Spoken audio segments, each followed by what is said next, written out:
In Assassin's Creed Valhalla, there are plenty of unique armor sets scattered throughout the world, and hidden within the depths of England itself are the 5 pieces of Thor's godly armor. Obtaining each piece of armor can be a lengthy task though, so in this video I'll be showing you how to get each piece of armor forged by the God of Thunder himself. Oh, and drop a like down below or Thor will strike you down in your sleep, or something like that, I don't know. Anyway, let's jump into it.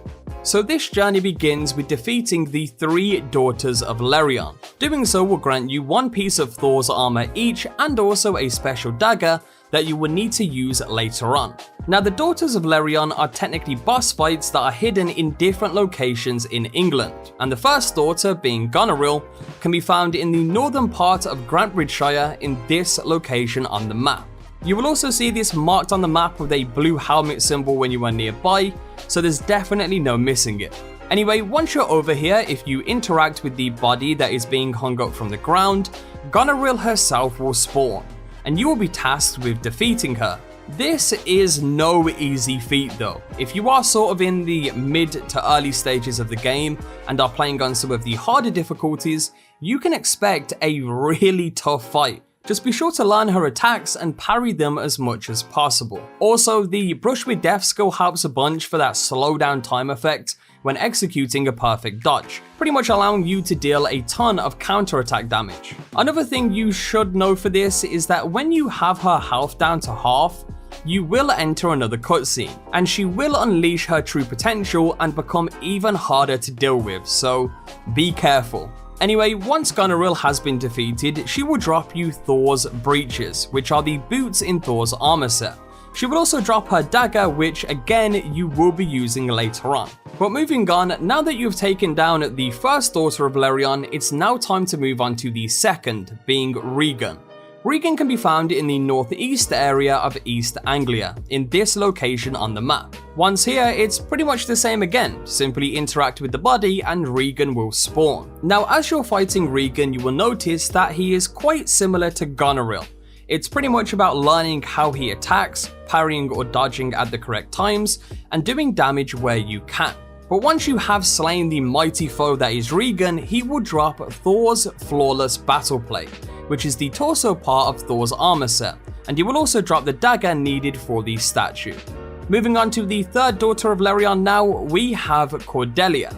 Now Cordelia can be found in the southwest area of East Anglia in this location on the map, and again, interacting with the body will get Cordelia to spawn.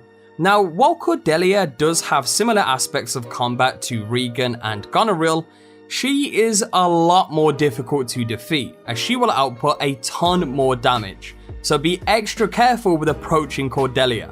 Anyway, once defeated, again, she will drop another piece of Thor's armor set, this time being the gauntlets, and also her dagger, which you'll be using in the next stage of obtaining the full set. So at this point, you should now have 3 pieces of Thor's armor set and 3 mysterious daggers. But where do you put these daggers? Well, if you head over to this location on the map in the East Anglia region, you will find a house with a cave hidden beneath it.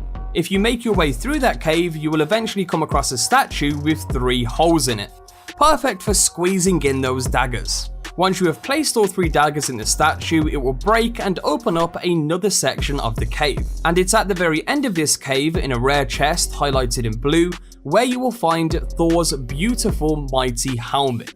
So now you have 4 pieces of Thor's armor, and the last piece you need to obtain is Thors Cloak, which, let me tell you, is the lengthiest part of this whole journey. But trust me, it's worth it in the end, as when you obtain the cloak and have all pieces, it puts you one step closer to obtaining the legend that is Thor's hammer. And I mean, come on, who doesn't want Thor's hammer in this game? Anyway, to obtain the cloak, again, it's no easy task, as you will need to defeat all 45 members of the Order of Ancients. Now I know this is a long process to say the least, so I'll leave a link down in the description below to all 45 locations for each of the members. In fact, I have yet to actually defeat all 45 members, but I am close and I can still explain how you get the cloak. So pretty much once you have defeated all of the members of the Order of the Ancients and collected the medallions of each, you will need to turn in all 45 of them at the Hidden Ones Bureau, and by doing this you shall receive Thors Cloak, thus completing Thor's godly armor set. Now I have to say, the set itself actually comes with great stats and perks, but that aside, aesthetically speaking, this set is goddamn beautiful, and obtaining this set will put you one step closer to obtaining Thor's hammer, which by the way I will be doing a video on very soon, so if you haven't subscribed yet, be sure to do so. Anyway, I hope you guys enjoyed, leave a like if you did, and I'll catch you guys in the next video. Peace.